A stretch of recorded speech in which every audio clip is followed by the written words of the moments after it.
à tous à ce webinaire sur l'automatisation au service de la relation et de la recommandation et de la satisfaction client, pardon.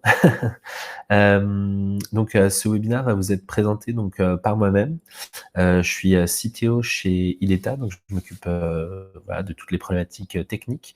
Et pour ceux qui ne nous connaissent pas, Ileta, ça fait de l'automatisation de conversation. Donc, ça passe par des chatbots et des callbots, que ce soit sur des problématiques support, RH ou sur des landing pages.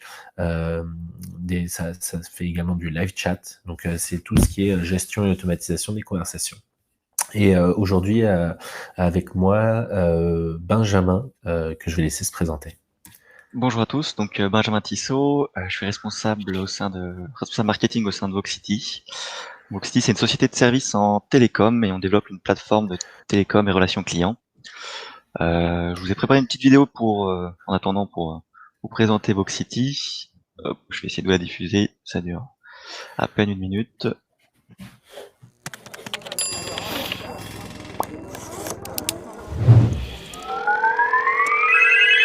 Oui bonjour, Voxity à votre écoute.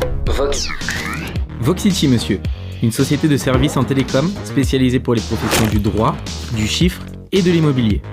Typiquement, on conseille, on conçoit, on installe et on maintient des solutions pour les avocats, les notaires, les huissiers de justice, les experts comptables ou encore les métiers de l'immobilier. Notre but, optimiser l'accueil et la relation client à travers leur télécommunication et s'engager sur le service. Concrètement, on fournit de la connexion internet haut débit, on optimise votre accueil téléphonique pour une plus grande efficacité, on met en place des solutions multisites avec un travail à distance sécurisé, on intègre vos logiciels métiers, la visioconférence et un tas d'autres outils spécifiques dédiés à votre métier. Rejoignez-nous sur voxity.fr et libérez vos télécoms.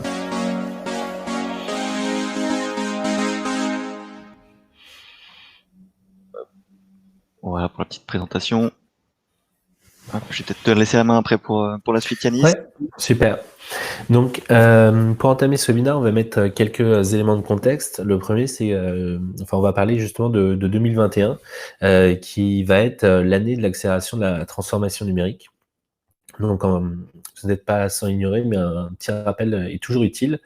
La transformation digitale, ou transformation numérique, c'est le processus qui permet aux entreprises d'intégrer toutes les technologies digitales au sein de leurs activités. Donc, ça peut passer effectivement par de la téléphonie, du chatbot, mais c'est aussi de la visioconférence, c'est un CRM, c'est l'ensemble des outils qui vont permettre des outils numériques qui vont permettre à une entreprise de fonctionner et de s'améliorer, de progresser et de faire développer son chiffre d'affaires.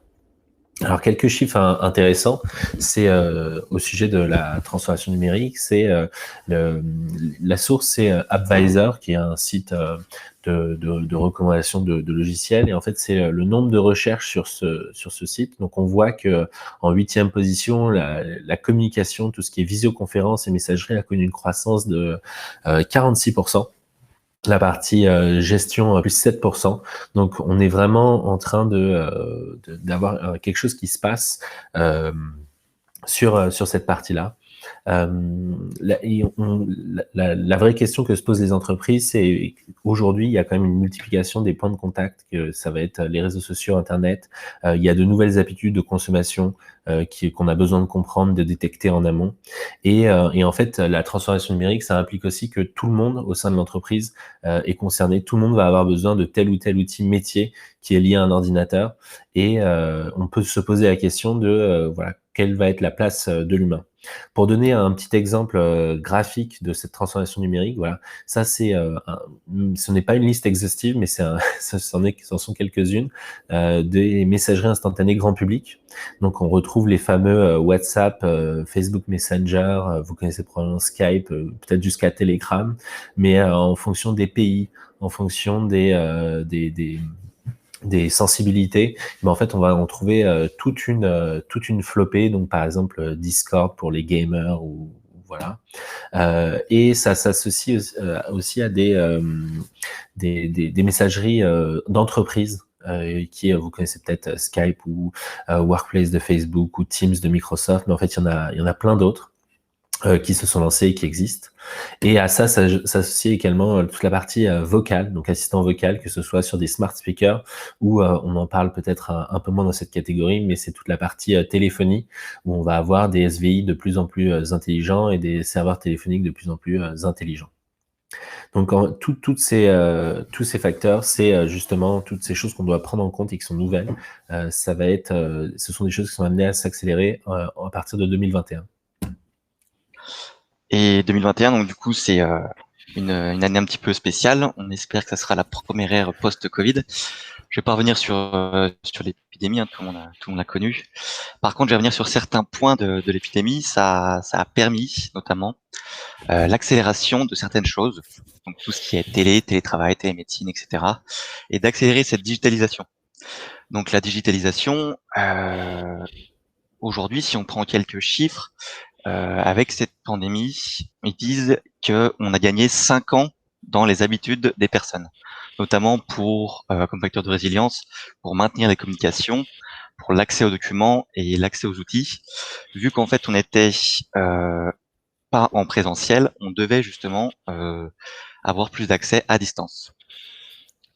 Donc du coup, ça a apporté plus de flexibilité dans le travail, ça a apporté aussi plus d'efficacité pour les employés, et c'est vraiment cette nouvelle ère qui a facilité l'accès à cette digitalisation. Donc aujourd'hui, s'équiper en outils digitaux, c'est mieux préparer les crises à venir s'il y en a des nouvelles, et surtout mieux communiquer à distance. Pour ça, je vous ai préparé un petit schéma juste après. C'était le nombre de recherches liées à la visio, donc en mars l'année dernière. Donc suite à justement l'annonce du confinement. Juste pour vous donner un ordre d'idée, donc le pic a fait pratiquement 5000%, encore une fois sur Advisor, donc de recherche par rapport à des solutions de visio. Et sur l'année 2020 justement, il y a eu plus de 131% de recherche sur la visio. Donc quand on parle justement de digitalisation, on parle aussi d'automatisation. Donc l'automatisation, ça peut être intéressant, mais pourquoi automatiser et surtout, quoi automatiser Ce qui va être important, ça va être d'automatiser donc les tâches rébarbatives. Donc typiquement, de devoir renseigner des informations dans un logiciel puis dans un autre, ouvrir un autre logiciel pour avoir de l'information, etc. Donc ça, c'est toutes des tâches qui sont pas utiles, qui font perdre du temps et qui sont intéressantes à automatiser. Une autre chose intéressante, ça va être les tâches répétitives ce coup-ci. Donc toujours répondre aux mêmes questions et en fait où l'humain n'a pas vraiment de plus-value sur ces tâches. Et l'une des dernières tâches, ça va être justement les tâches qui vont être assujetties à des erreurs humaines. Donc typiquement de la recopie et la redondance d'informations, ou encore une fois des tâches rébarbatives qui vont faire que l'humain va se tromper dans les tâches. Donc encore une fois, là, ça va être intéressant d'automatiser certaines tâches. Ensuite, quand on regarde donc l'automatisation et au niveau marketing, aujourd'hui dans le marketing digital, c'est la course à l'émotion client. Si on regarde la pyramide de droite justement, le summum pour accueillir nos clients, c'est leur offrir de l'émotion. Mais pour arriver justement au sommet de la pyramide, ce qu'il faut, c'est avoir des bases solides. Et pour avoir des bases solides, justement, c'est toutes les étapes que l'on voit en différentes couleurs. Et la première étape reste de répondre à tous les messages de nos clients. Aujourd'hui, voilà, si on regarde sur le schéma de gauche, on voit que dans 74% du mécontentement, c'est surtout une mauvaise attitude, une mauvaise connaissance ou une lenteur de réponse qui fait que le client n'est pas satisfait. Donc ce n'est pas forcément qu'il n'a pas eu d'émotion, c'est juste que la base du message n'a pas été répondue. Donc encore une fois, voilà, c'est représenté sous forme de pyramide. Il va y avoir plusieurs étapes: répondre avec politesse, répondre avec vitesse, être disponible sur les bons canaux, reconnaître ses clients, résoudre chaque problème et la première interaction, dès la première interaction, et enfin offrir de l'émotion. Donc voilà, c'est vraiment une pyramide et la base reste le plus solide, qui est répondre aux clients.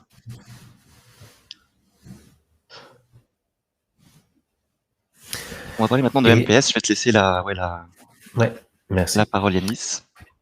Et donc en fait, pour mesurer cette satisfaction client, c'est quand on a analysé cette pyramide, c'est comment est-ce qu'on va mesurer la satisfaction de nos clients de façon efficace, de telle sorte qu'on puisse ensuite prendre des actions. Et en fait, c'est pour ça qu'on va parler du NPS. Mais avant de se concentrer sur le NPS, en fait, on va parler de façon générale de la façon dont on peut mesurer la relation client et la qualité de la relation client, parce que le NPS, c'est le Net Promoter Score, on en parlera plus tard après, c'est une façon de mesurer la qualité de la relation client, mais en fait, on peut faire plein de choses avant. Par exemple, on peut demander quelle est la qualité de l'agent.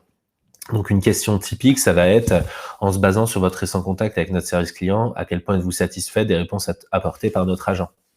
Ou comment jugeriez-vous l'amiabilité, la compétence, la fiabilité de notre agent? À quel niveau estimez-vous la volonté de notre collaborateur à résoudre votre problème? Ça, c'est des questions que vous avez probablement souvent entendues après avoir été en relation avec un service client. On va vous demander justement comment ça s'est passé.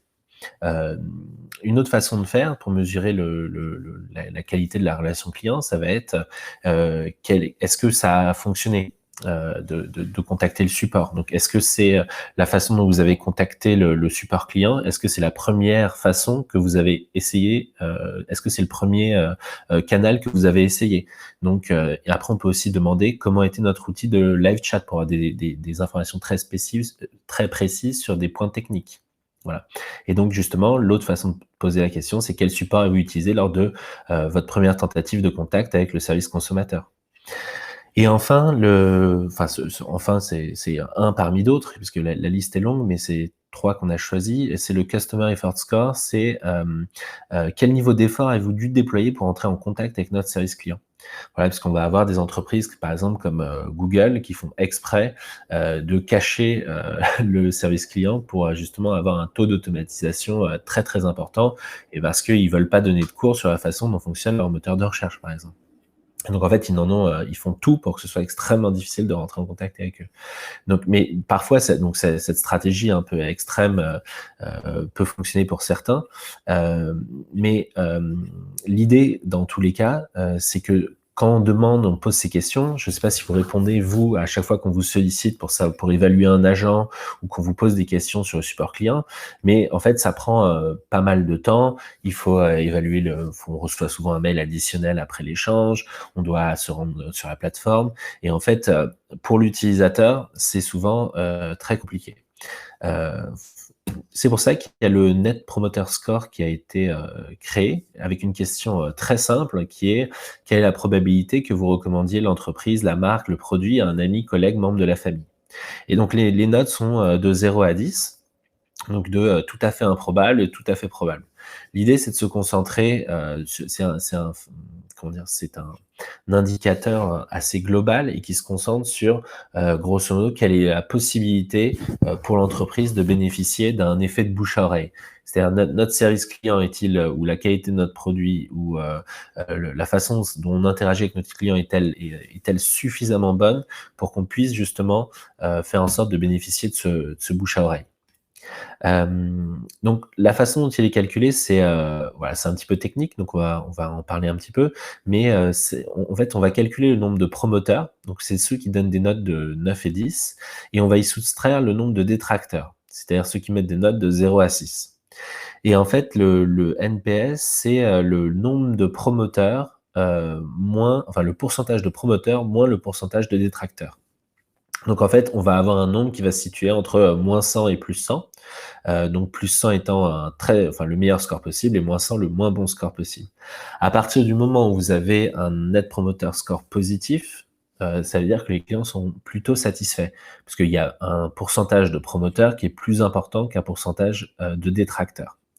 Et en fait, c'est un indicateur qui permet de synthétiser votre relation client. Parce que si vous avez énormément de détracteurs, vous savez peut-être pas pourquoi, mais en tout cas, ils sont pas contents. Donc en fait, l'idée aussi, c'est ça permet d'identifier, parce qu'une fois qu'on sait qui sont les promoteurs, qui sont les détracteurs, ça permet de mettre en place des actions ciblées en direction de ces gens, et donc d'aller ensuite justement automatiser pour inciter les ambassadeurs à promouvoir et comprendre les sources ou comprendre les sources d'insatisfaction des détracteurs.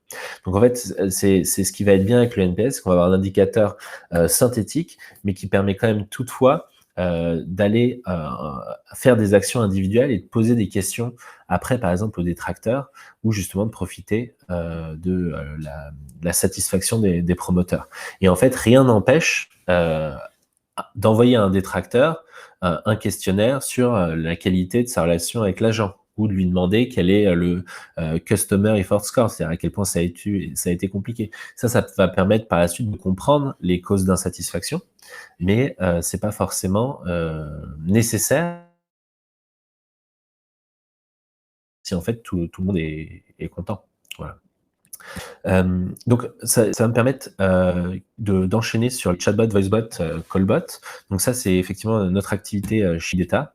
Rapidement, un chatbot, pour ceux qui ignorent, c'est un programme qui dialogue avec une personne en lui donnant l'impression de converser avec une autre personne. En fait, c'est un robot qui parle avec qui va être capable de répondre automatiquement.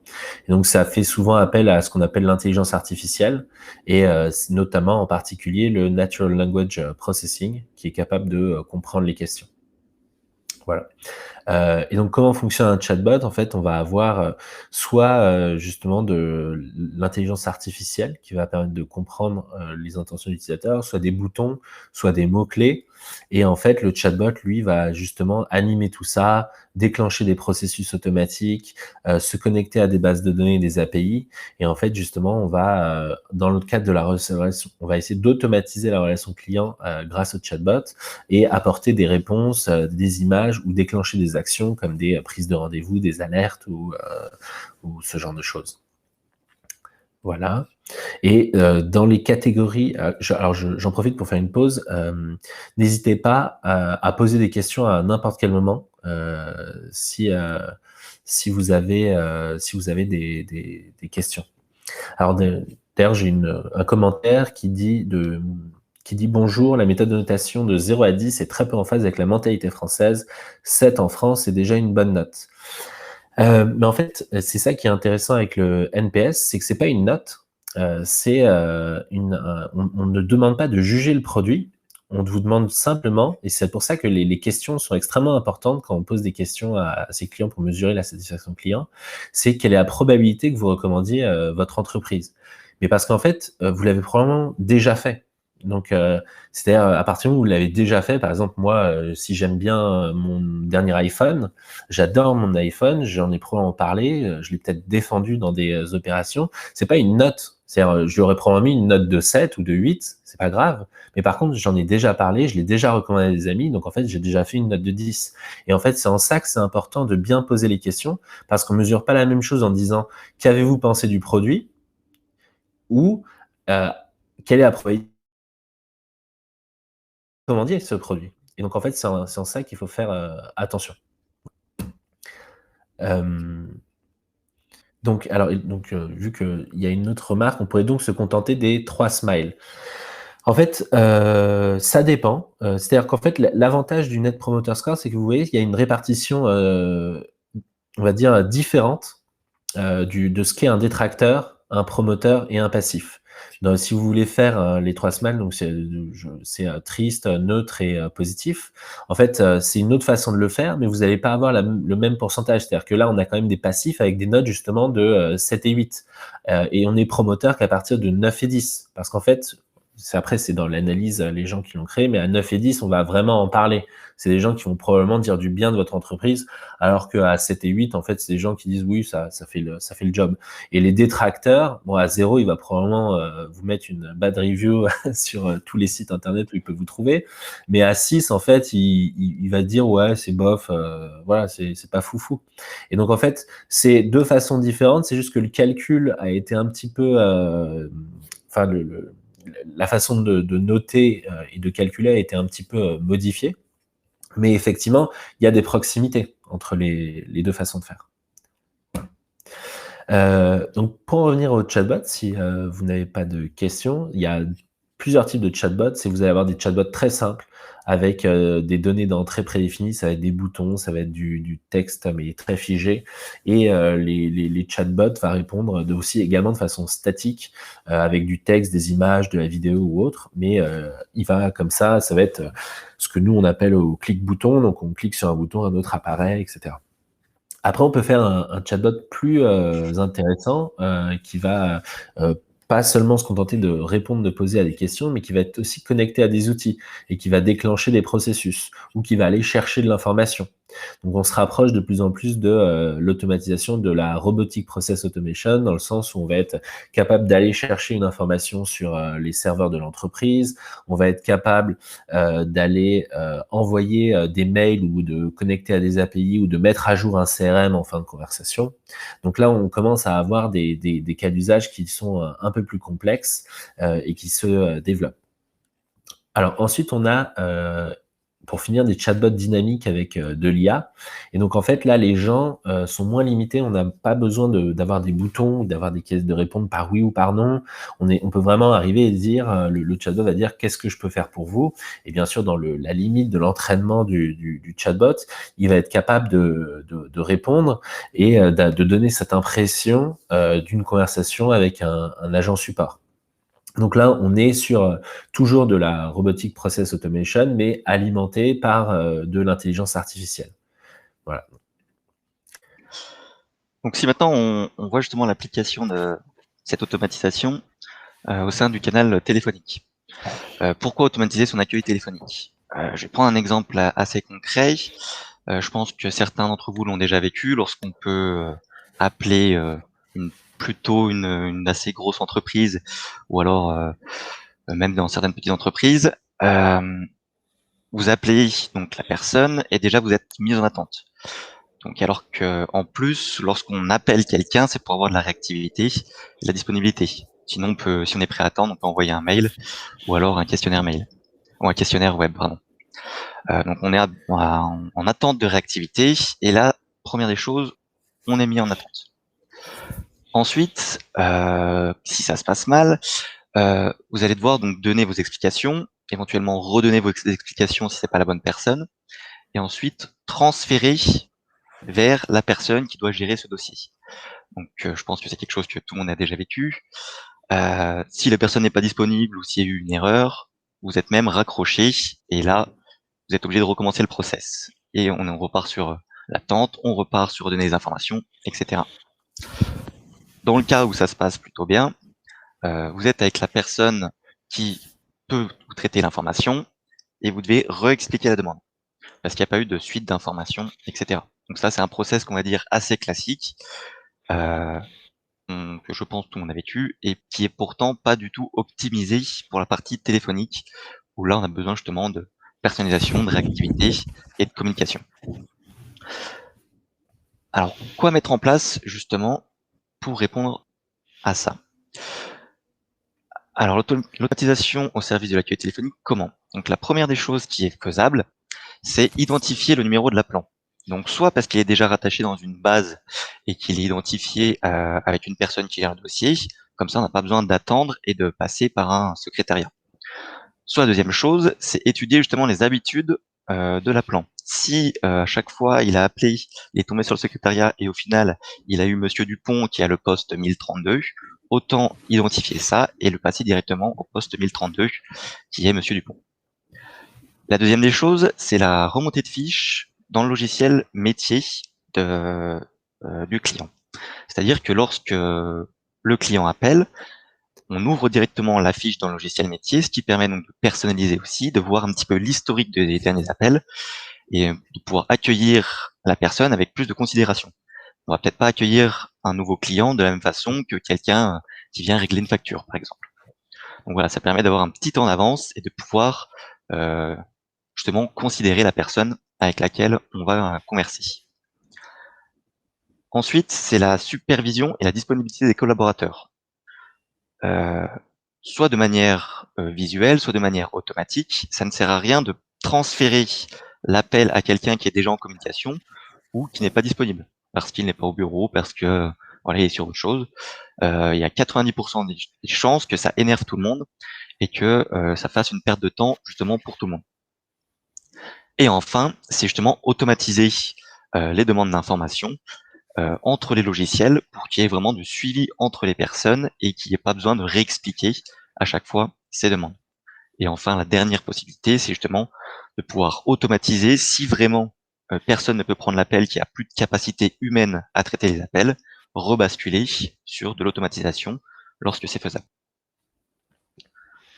Donc si je prends pour ça quelques exemples concrets qui au sein de nos clients, on travaille avec une agence immobilière donc qui fait beaucoup de gestion de syndic, donc gestion de syndic dans des copropriétés.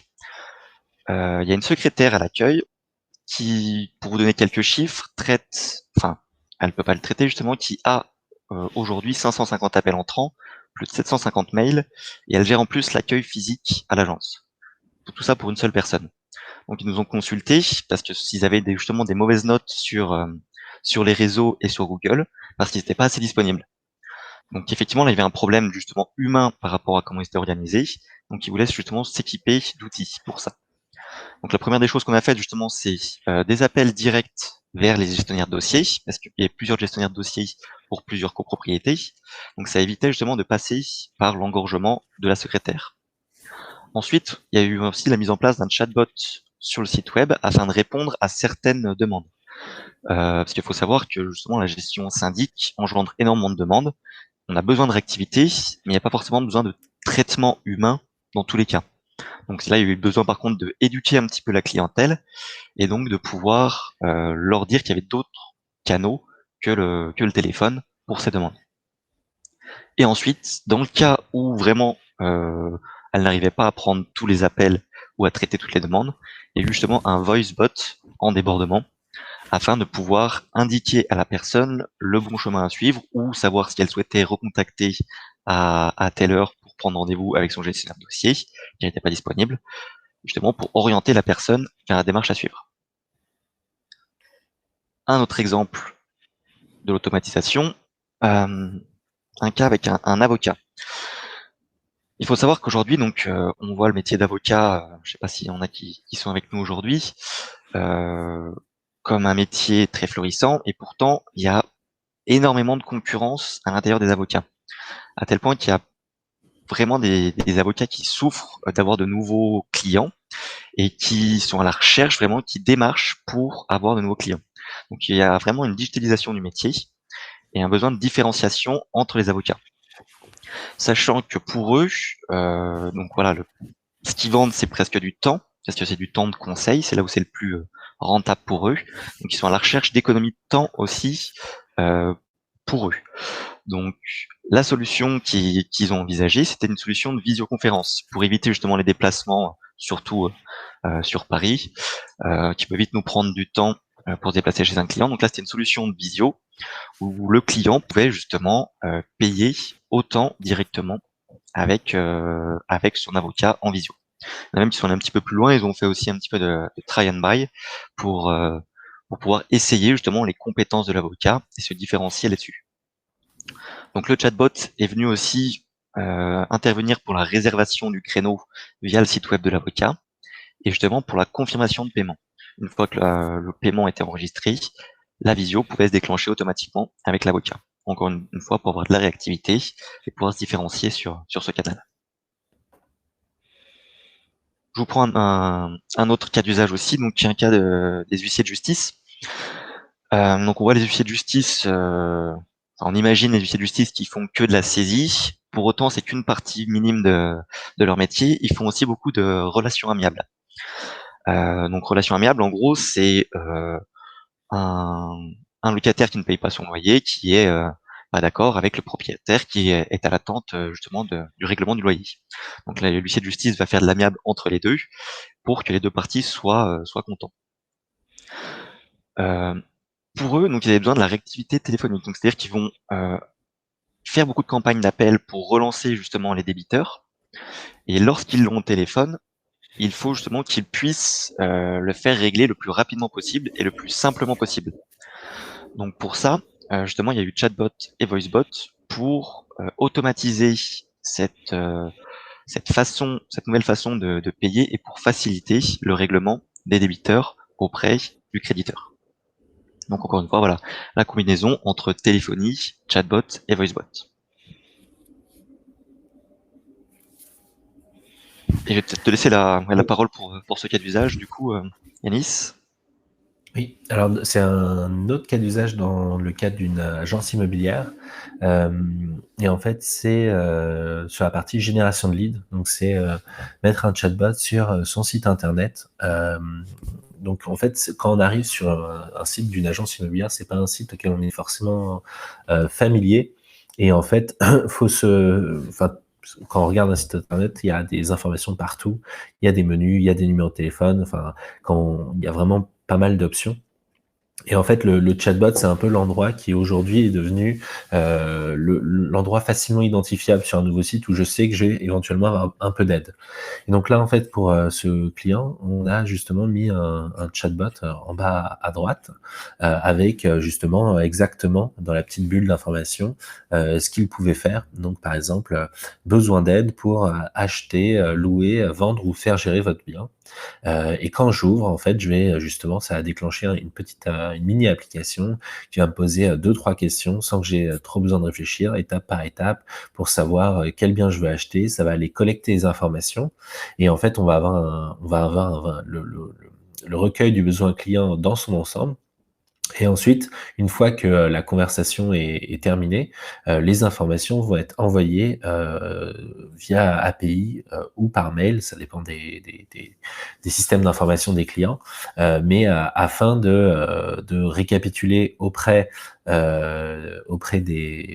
voilà, du client quelles ont été les demandes des utilisateurs.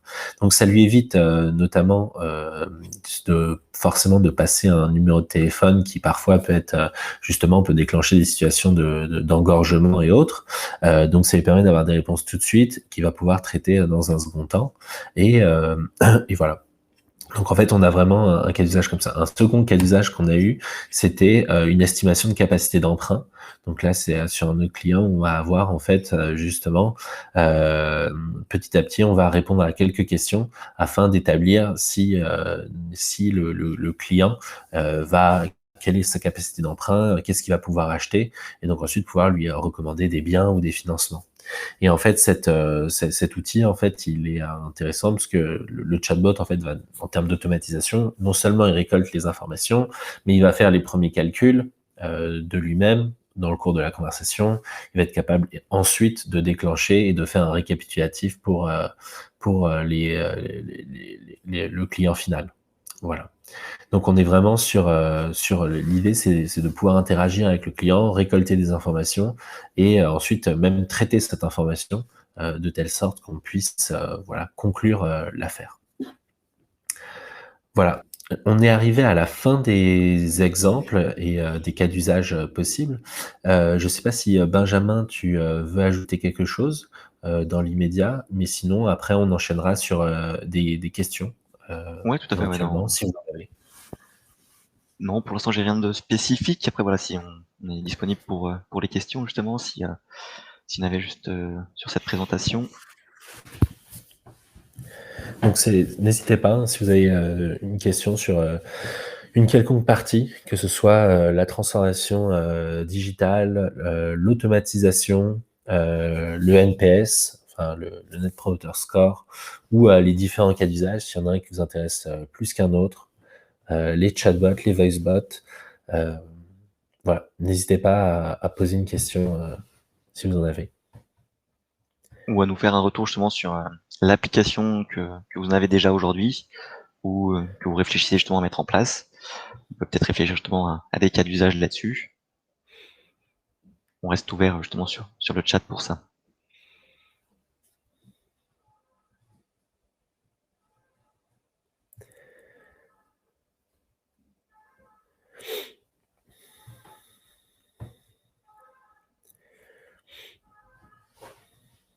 Alors j'ai des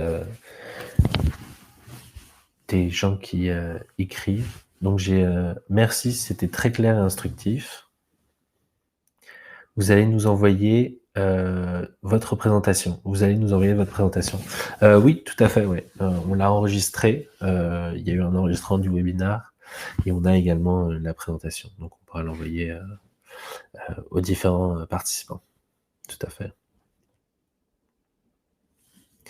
Est-ce que en termes de cas d'usage, il y a quelque chose il y en a que vous souhaiteriez mentionner ou sur lesquels vous aimeriez qu'on échange un petit peu ou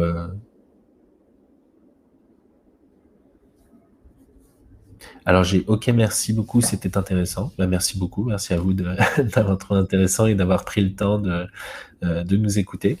En tout cas, donc autant on le mettra quand on vous enverra la présentation et l'enregistrement, il y aura nos adresses mail qui seront disponibles. Donc il faudra pas hésiter à entrer en contact avec nous, de telle sorte qu'on puisse échanger sur sur vos problématiques, peut-être de façon plus personnelle, dans un autre contexte par la suite. Donc s'il n'y a pas de questions, je vous propose de clore ce webinaire et de vous souhaiter un excellent appétit. Voilà, on se tient au courant par mail dans les heures et jours qui viennent. Merci. Bonne journée. Au revoir. Bonne journée à vous.